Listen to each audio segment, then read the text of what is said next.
Ayan, si Miss Patricia Mutok 5. Sabi niya, Doc, ano pong pwedeng gamot sa hotspot ng aso? May mga wound spray naman po kami. Okay naman siya, natutuyo kaso bumabalik kapag nakakamot niya kahit naka-collar. Okay guys, hotspots, madali lang yan. Anong dapat gawin?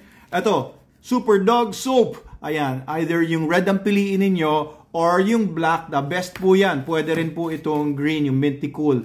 5-in-1 po yung effect nito. Hotspots, simple lang yan sa Super Dog Soap. Guys, eto no, yung mga hotspots kasi, kung hindi nyo pa alam, yan yung mga parang bilog-bilog na patsi-patsi na nakakalbong parte ng katawan ng aso ninyo na medyo nagtutubig-tubig. Kita nyo mamasa-masa yan. This is usually caused by mga bacterial infections.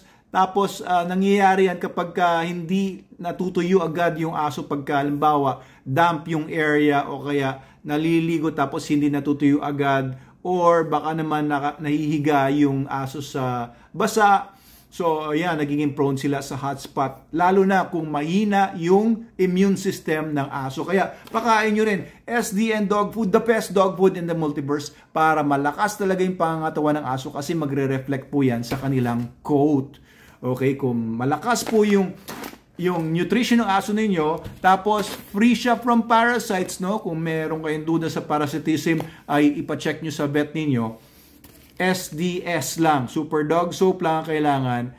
Tapos, yan, si hotspots. Hindi nyo na kailangan kalbuin. Iba kasi kinakalbo pa yung mga surrounding areas para maging, clean yung area palagi.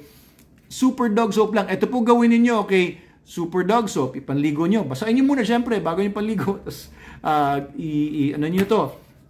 buksan nyo to, syempre. Tapos, dito sa loob, ayan, tanggalin nyo na yung plastic bago nyo ipampunas. Anyway, basta, joke lang yun. Basta, panligo nyo, pagka mabula na yung aso ninyo, no, through buong katawan niya, or pwede rin dun sa affected area lang, patuyuin nyo muna, ibabad nyo muna ng 10 minutes. Huwag nyo munang banlawan ng tubig. 10 minutes. Bakit? Para ma-absorb muna ng balat yung active ingredients nito. Napakaganda kasi ng mga active ingredients nito. Pero pagka hinugasan nyo kaagad, sayang. Hindi nyo binigyan ng chance na mag-work kaagad. So, babad nyo muna 10 minutes. Siguro doon nyo lang mainit yung panahon. Yung tubig, hindi giginawan yung aso. Hindi malamig yung tubig. Tapos, after 10 minutes, banlawin nyo na ng water.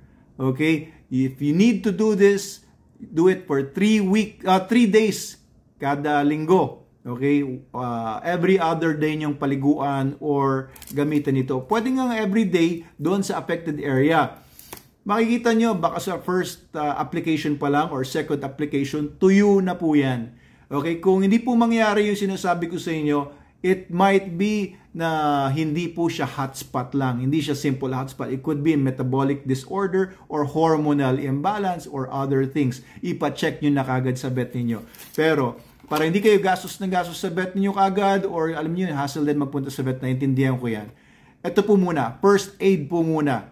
At walang ibang sabon. Okay, ito sinasabi ko sa inyo, walang ibang dog soap or dog shampoo na mas effective kesa po dito.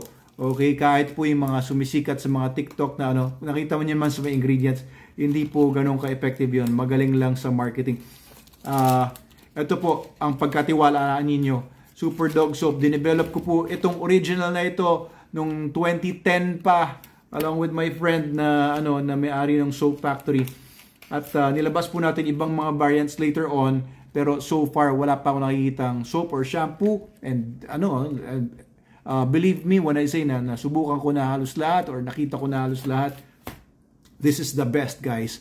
Okay, Ma'am Patricia, subukan niyo po 'yun. Balitaan niyo po ako. Matutuwa ako, I'm sure, sa inyong ibabalita sa amin after kahit unang paligo niyo pa lang.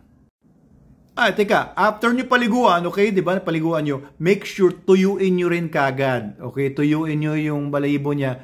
Kung may hot blower kayo, para matuyo kagad yung fur niya, gawin niyo po yun. Kasi nga, hotspots nga ay nangyayari kapag hindi natutuyo kagad yung balat ng aso. Okay? So, yun po, additional tip lang.